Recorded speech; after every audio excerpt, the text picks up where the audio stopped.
참 피 흘리신 예수의 사랑 안에서 주님의 십자가 따라 생명을 바치겠느냐.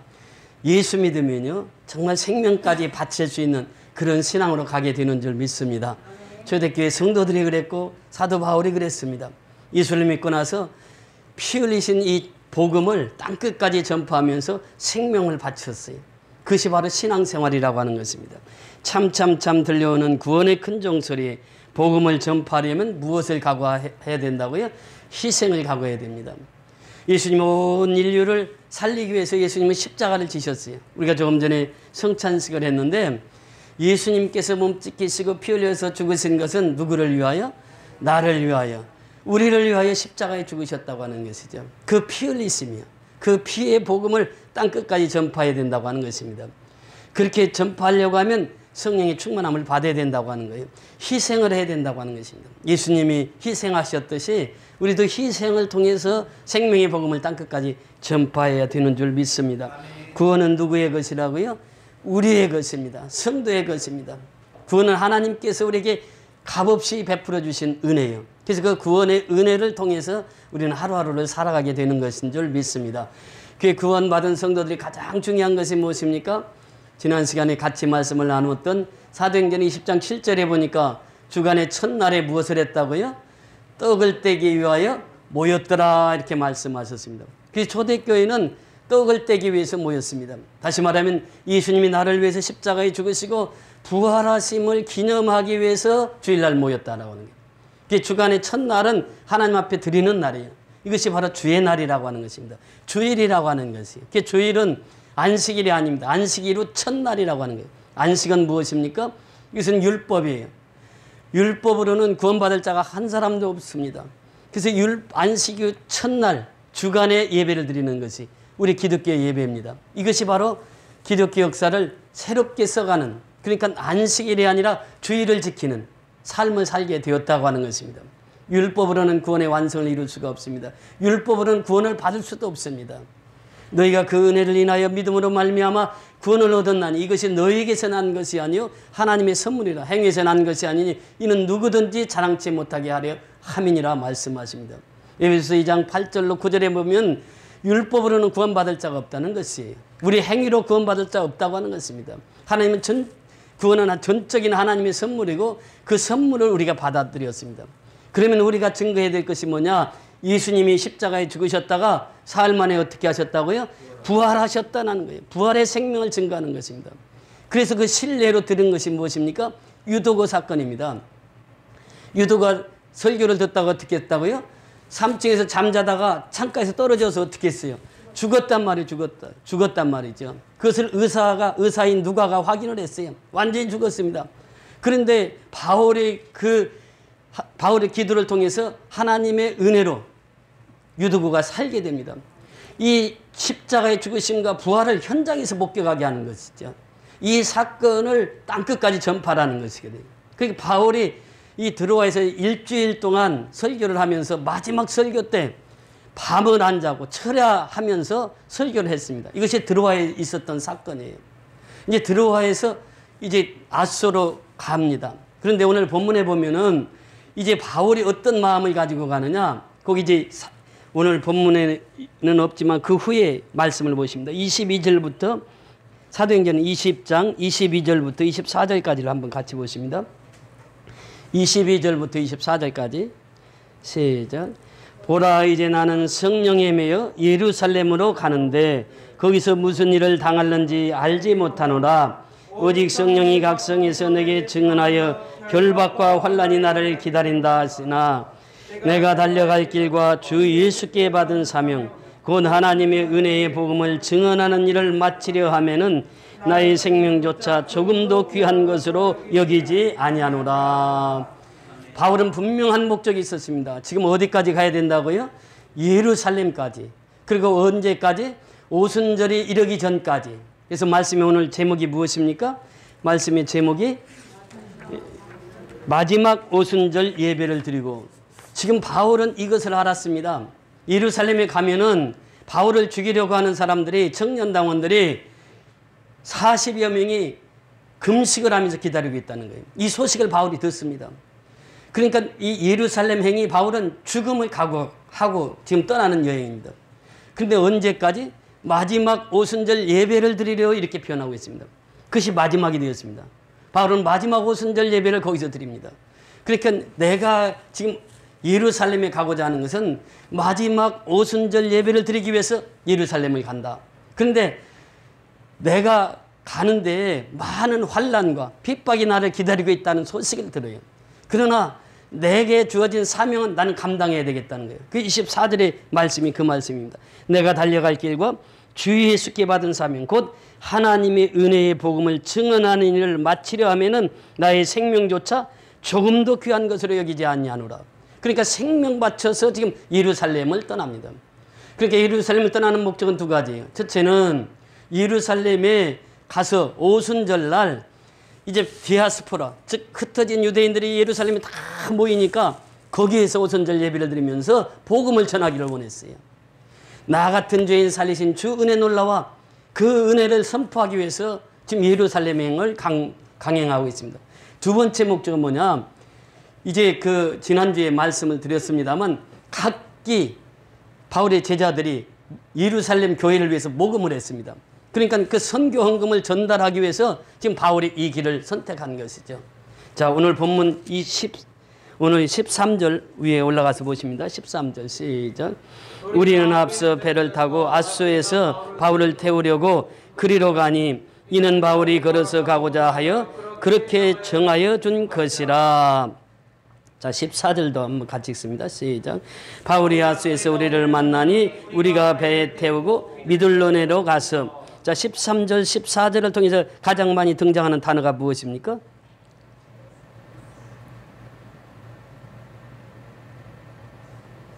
(13절) (14절) 세 번이나 나오죠, 그 단어가.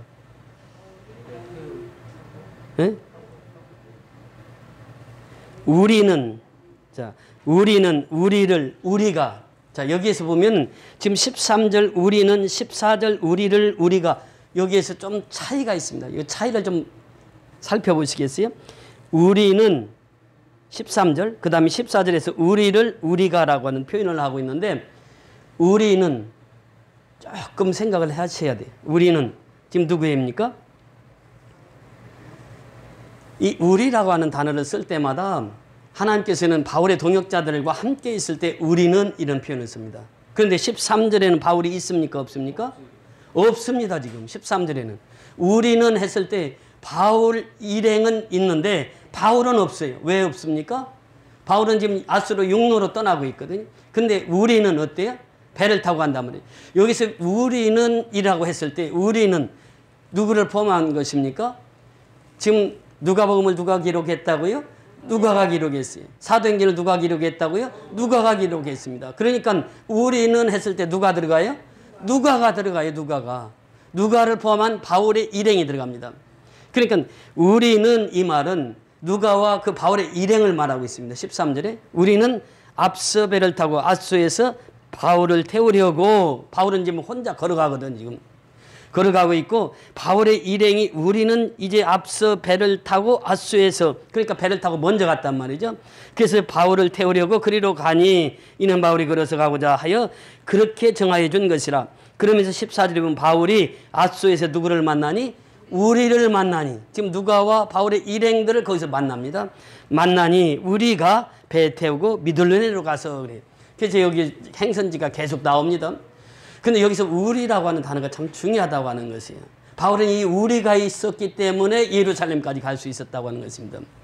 바울이 이 13절에서 아주 중요한 메시지를 전달하는데, 이 13절 다시 후반절에 보면 바울이 걸어서 가고자 하여, 그래. 걸어서 가고자 하여.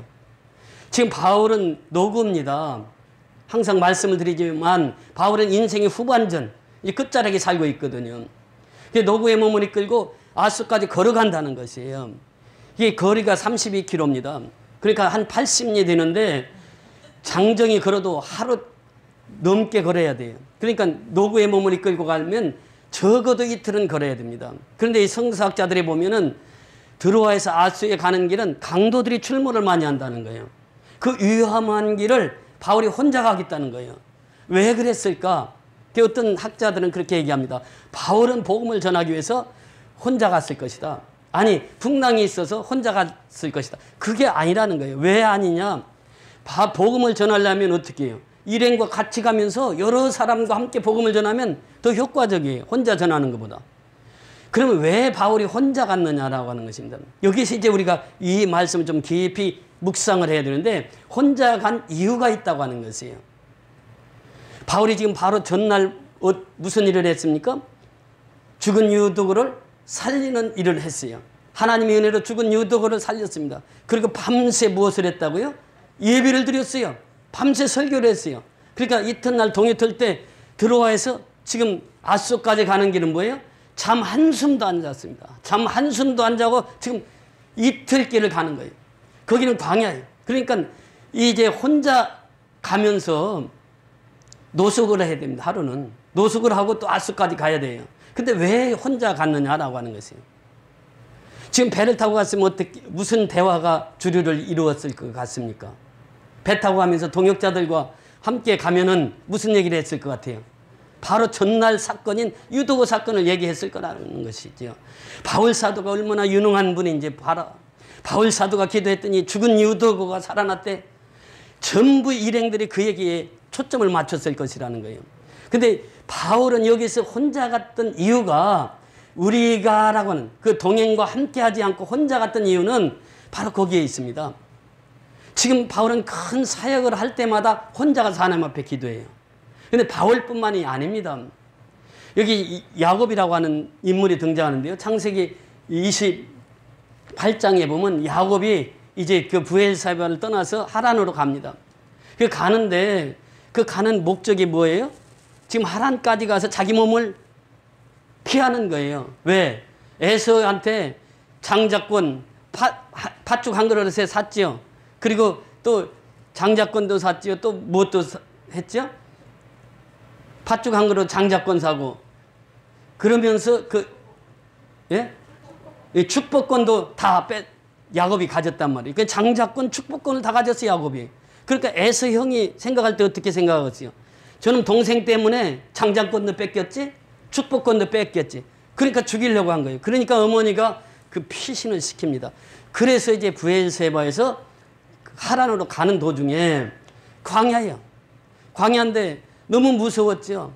보니까 아무것도 벽고 잘 것이 없어. 그러니까 보니까 돌이 하나 있어. 그 돌을 딱 벽에 삼고 거기서 자는 거예요. 자는데 그 하나님께서 나타나셔서 말씀하시는 거예요. 이삭의 하나님, 야곱의 하나님이 너와 함께 할 것이라고 하는 그 창세기 28장에서 그 말씀을 하십니다. 거기 보면은 그렇게 말씀하세요.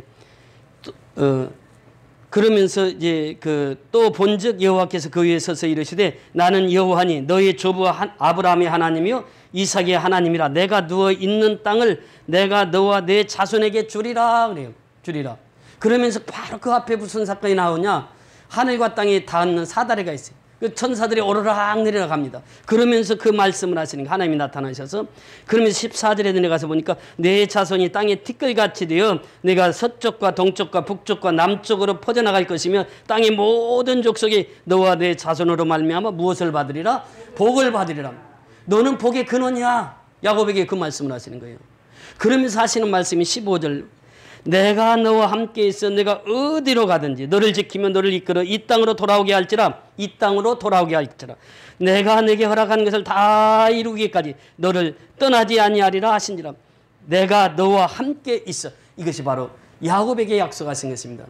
내가 너와 함께 있어서 내 일을 다 할 때까지 내가 너와 함께 할 거야. 그러면서 하나님께서 그 야곱을 그렇게 축복해 주십니다. 야곱의 후손을 통해서 동서남북에 있는 모든 사람들에게 복의 근원이 될 것이고 내가 그 사명을 다 하고 돌아올 때까지 내가 너와 함께 할 것이다. 하나님 지금도 말씀하시죠. 우리가 사는 것이 홀로 있으면 무섭습니다. 광야에서 야곱이 홀로 있을 때 얼마나 무서웠겠어요. 아무도 없습니다. 광야의 삶은 어떻습니까? 돈이 많은들 광야에 쓸 수 있습니까? 못 써요. 음식이 많은들 그 혼자 어떻게 그 며칠 걸으면 다 먹고 없습니다. 그러니까 이 광야의 삶이라고 하는 것은 지금처럼 뭐 핸드폰이 있어서 그렇게 연락할 수도 있는 것도 아니고 홀로 있는 게 홀로 있을 때 하나님이 이렇게 나타나셔서 말씀하셨다고 하는 것입니다. 요즘에도요 홀로 있는 시간을 우리가 갖는 것은 참 중요합니다. 야곱이 이렇게 홀로 있으면서 하나님을 만나는 경험을 해요. 그러면서 하나님께서 그곳을 야곱이 고백하기를 이곳은 베델이라 하나님의 집이다. 왜? 하나님을 만났으니까. 그래서 베델에서 그가 세 가지 서원을 해요. 그 세 가지 서원이 무엇입니까? 첫째는 하나님은 누구의 하나님이라고요? 나의 하나님이 되실 것이요. 하나님은 나의 하나님이라는 이것이 야곱의 서원 첫 번째입니다. 두 번째는 돌베개를 뭘로 삼는다고요? 성전으로 삼을 것이요. 교회로 삼을 것이요. 그러니까 성도는 교회를 계속해서 지어나가는 것이에요. 이것이 성도의 삶이라는 것입니다.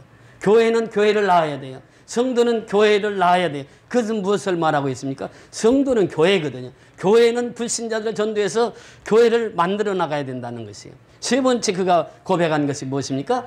반드시 10의 1은 하나님 앞에 드리겠나이다. 이 세 가지 서원을 해요. 여러분 이 창세기 32장으로 가서 보면 이제 야곱이 이제 돌아올 때 귀환할 때에 에서가 그 소식을 듣습니다. 20년이 지났지만 에서는 지금도 야곱을 죽이려고 한 거예요. 그 동생이 거부가 돼서 돌아온다는 소식을 듣고 400명을 이끌고 갑니다. 약복강 나루에서 이제 야곱이 생각을 한 거예요. 형에게 이 뇌물을 좀 바치자. 그래서 재산, 가축 다 보냅니다. 그리고 나중에는 처자식까지 다 보내요. 그리고 이제 창세기 22장 24절에 보면 홀로 남았더니 야곱은 홀로 남았더니 그래요. 홀로 남았을 때 누구를 만납니까? 천사를 만나게 되죠. 천사와 씨름을 합니다. 누가 이겼습니까? 야곱이 이겼어요. 하나님과 겨루어서 이겼다. 그래서 야곱의 이름을 이스라엘로 바꿔줍니다. 여러분 하나님이 힘이 없어서 져줬겠습니까? 사랑하니까 져준 거예요. 그러면서 분이엘의 아침을 맞았다 이렇게 표현합니다. 분이엘이라고 하는 것은 하나님의 얼굴이라고 하는 뜻이에요. 그러니까 야곱이 홀로 있을 때에 그런 놀라운 축복을 받아요. 야곱을 통해서 12아들이 탄생하는데 구약의 역사는 12지파로 형성이 됩니다. 12지파의 조상이 누구라고요? 그 야곱이라는 거예요. 야곱이 홀로 있을 때 하나님을 경험하고 하나님을 체험하고 하나님을 만났다고 하는 것입니다. 여러분 12제자를 부르실 때 예수님께서 홀로 산에 가서 기도하셨습니다. 기도하시고 12제자를 불러요. 12제자를 부르시고 12제자들에게 그 사명을 주십니다. 그러면서 예수님이 겟세마네 동산에 가셔서 홀로 하나님 앞에 기도해요. 제자들을 데리고 갑니다. 데리고 가서 너희 돌 던질 만큼 가서 예수님 홀로 기도하세요. 그렇게 기도하고 오니까 제자들이 뭐하고 있어요? 잠을 자고 있어요. 잠을 자고 있어요. 또 다시 가서 기도합니다. 와서 보니까 또 잠을 자고 있어요. 예수님께서는 그때 하나님 앞에 기도할 때 어떻게 기도했습니까? 애쓰고 힘써서 땀방울이 핏방울이 되도록 간절히 기도하십니다. 예수님이 홀로 기도하셨어요. 자, 바울이 여기에서 왜 홀로 그 길을 가느냐? 80리 길을, 이틀 길을 홀로 가면서 무엇을 생각했겠어요? 하나님의 은혜, 즉 우리가 홀로 있으면요 제일 먼저 깨닫는 것이 하나님의 은혜입니다. 지금까지 지내온 것 누구의 은혜? 주의 크신 은혜, 이것을 깨닫게 되는 거예요. 우리가 홀로 자신을 돌이켜보면은 하나님의 은혜가 절로 은혜를 깨닫게 된다고 하는 것입니다. 또 두 번째는 하나님께 대한 영성을 회복하는 시간이에요. 지금 바울이 일행과 함께 배를 타고 갔더라면은 바울 칭찬의 일색이었을 것입니다. 우리 바울 사도가 최고야. 바울 사도 같은 사람이 있으면 나와보라 그래. 그러면서 바울을 그렇게 띄웠을 거예요. 근데 바울은 그것을 원하지 않았어요. 유독을 살린 분은 누구라고요? 바울이 아니라 하나님이 살리신 거예요. 바울은 거기서 빠집니다.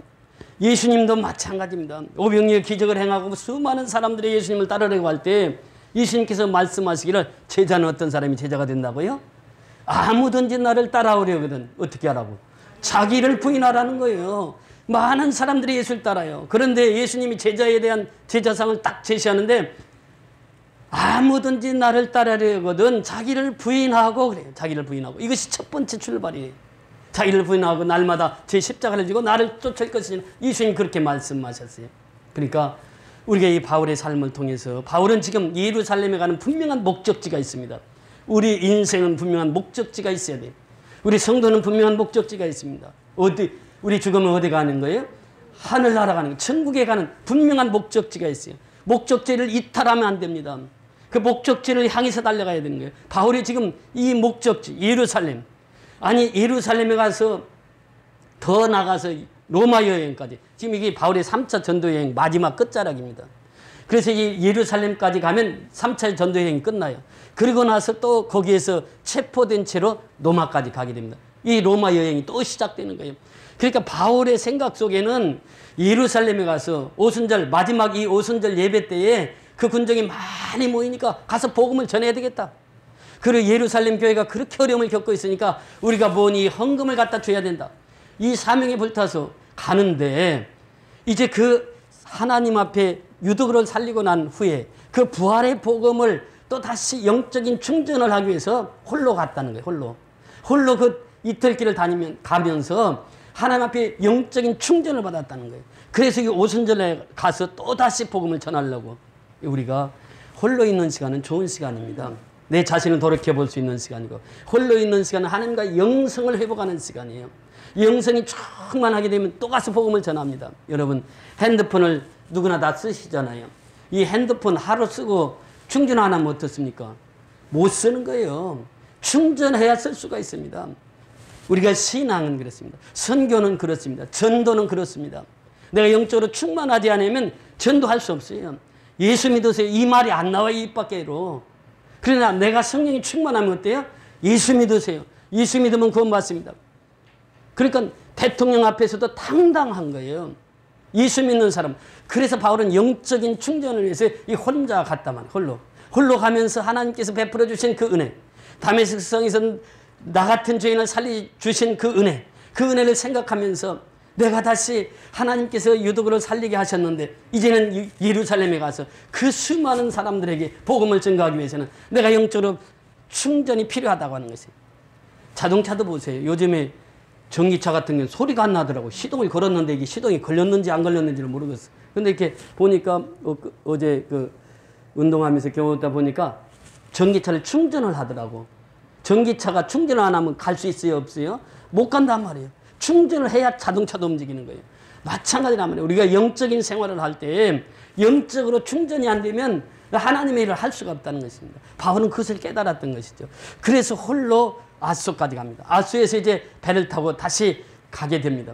그러면서 이제 그 14절에 보면 바울이 아소에서 우리를 만나니 우리가 배에 태우고 미둘레로 가서 15절 16절 같이 읽습니다. 시작. 거기서 떠나 이튿날 기호 앞에 오고 그 이튿날 사모에 들르고 또 그 다음날 밀레도에 이르니라. 바울이 아소에서 지체하지 않기 위하여 에베소를 지나 배 타고 가기로 작정하였으니 이는 될 수 있는 대로 오순절 안에 예루살렘에 이르려고 급히 가미러라. 목적지가 있어요. 어디예요? 예루살렘이란 말이죠. 그런데 바울이 그렇게 고백합니다.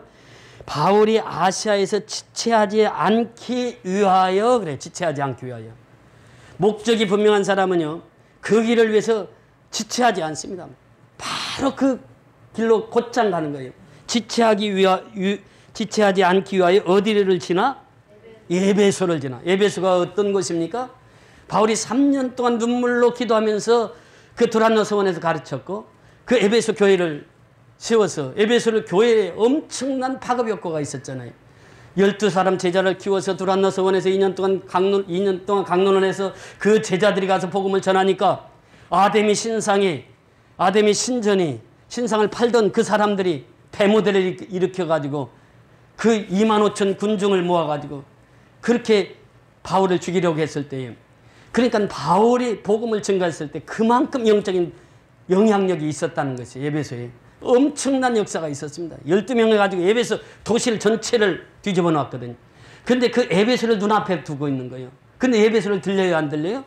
들리지 않습니다. 들리면 바울이 그 에베소에 가면 얼마나 기뻐하겠어요. 그 제자들이 얼마나 많은데.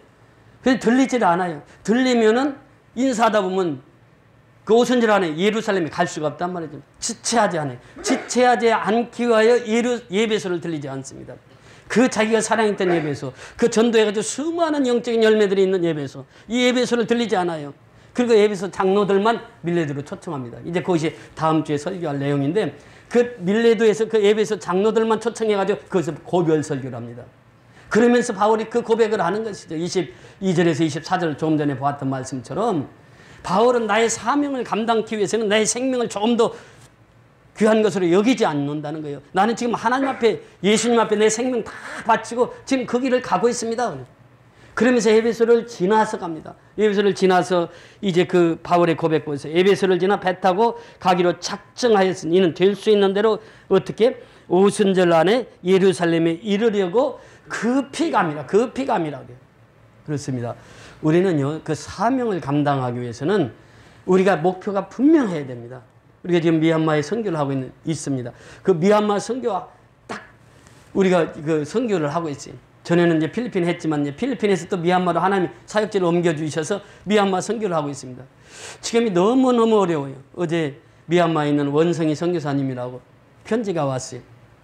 근데 그 지금 양곤은 조금 나은데 이게 지방에는 지금 교회가 5명 이상 모이면은 다 구테타군에게 신고를 해야 된다는 거예요. 그리고 이제 매일 포타임 터지고 이 지방에서 이제 목사님들이 이렇게 연락이 오는데 너무너무 지방은 힘들다고 합니다. 계속해서 지금 어려움이 있어요. 양곤도 계속 어렵습니다. 근데 지금 이제 양곤에 지금 가창교회가 지금 지난주부터 건축이 시작되었죠. 도순 선교연합교회가 지금 거의 이제 건축이 마무리 수준에 가고 있고요. 샬롬 선교연합교회도 건축에 있습니다. 우리가 선교하면서 7년 만에 이렇게 한꺼번에 그 교회가 세워지는 것은 처음이에요. 하나님께서 선교연합교회를 통해서 또 후원자들을 통해서 그 일들을 행하시는 거예요. 그렇게 힘들고 어려운데 구테타 상황에서 영적으로는 계속 성장해 나간단 말이죠. 그러니까 우리를 어떻게 알겠어요? 어제 그 명양만 선수하고 황인수 선수가 그 싸움 했습니다. 격투기를 했는데 누구나 다 명양만이 이기리라 생각했어요. 키도 크고 몸무게도 20kg 이상이 차이가 나요. 그런데 황인수가 1회전 마지막 때 한 번 탁 쳤는데 그냥 명양만이 꼬꾸라졌어요. 그 선수가 난생 처음 다운을 당했어요. 그리고 TKO로 졌어. 그러니까 사람들은 누구나 다 명양만이 이기리라고 다 생각을 했거든. 등치도 있고 그 경력도 황인수보다 훨씬 많거든. 그 져본 적이 별로 없는데 어제 그 미들급 선수한테 졌거든. 그러니까 우리가 이 신앙은요 육안으로 보는 게 아니라는 것이 어떻게 영안이 열려야 된다. 영안이. 바울은 지금 그 영적인 힘을 알았어요. 그렇기 때문에 그는 영적인 충전을 위해서 누구보다도 앞장서서 일했던 사람이 바울입니다. 그래서 영적으로 충만했을 때 가서 복음을 전했어요. 예수님도 역시 마찬가지입니다. 예수님도 제자들 부를 때 홀로서 기도하고 그 제자들 한 사람 한 사람 불러요. 사실 우리 같으면 어떻게 하겠습니까? 제자들도 똘똘한 사람 고르지 않겠어요? 그런데 어부들 골라요. 어부들. 공부도 못한 어부들 골라가지고 그들을 세워서 예수님 12제자를 만들어요. 그래서 세계에 복음화를 시킵니다. 이것이 바로 예수님의 행하신 일이에요. 예수님 십자가에 달리기 죽기 전날 예수님께서는 겟세마네 동산에 올라가는 거예요. 홀로 간절히 하나님 앞에 기도합니다. 성령이 충만해서 십자가에서 자기가 죽을 때에 아주 기쁨으로 십자가에서 자기 목숨을 내놓습니다. 우리가 사명을 감당한다고 하는 것은 무엇입니까? 내 생각대로 되는 것이 아니에요. 성령이 그 삶을 이끌어가야 돼요. 그러니까 바울이 고백한 것은 성령에 매여 이런 표현을 합니다. 성령에 매여. 심령에 매여. 성령에 매여. 그러니까 우리는 신앙은 그래요. 내 생각대로 되는 것이 신앙생활이 아니란 말이죠. 성령이 매임을 당해야 돼요. 매임을 당해서 성령이 나를 이끌어가야 돼. 그래야 내가 진정한 하나님의 자녀로 쓰임받게 되는 줄 믿습니다. 그래서 우리 선교연합교회를 통해서 하나님께서 일하시는 그 일들을 우리는 보고 있습니다. 미얀마를 통해서 보고 있습니다. 그래서 여러분들이 항상 기도해야 될 것은 선교의 동역자들을 위해서 기도해 주셔야 돼요. 그 동역자를 통해서 계속해서 미얀마 선교가 확장되고 있습니다. 지금 우리는 힘이 없지만 우리는 나약하지만 그러나 하나님께서는 우리 선교연합교회를 통해서 오늘도 일하시고 또 미얀마 땅에서 아름답게 그 선교가 펼쳐지는 것을 보게 되는 것입니다. 그래서 우리가 이 바울을 보면서 우리 자신도 홀로 있는 시간을 가져서 내 영적으로 충만한 상태로 그렇게 살아갈 때에 우리를 통해서 하나님 놀라운 역사를 이루어 가실 줄 믿습니다. 야곱이 그랬고 또 예수님이 그랬었습니다. 그래서 우리가 그 영적인 삶에서 승리하는 저와 여러분이 다 될 수 있기를 주의 이름으로 축원을 드립니다. 할렐루야.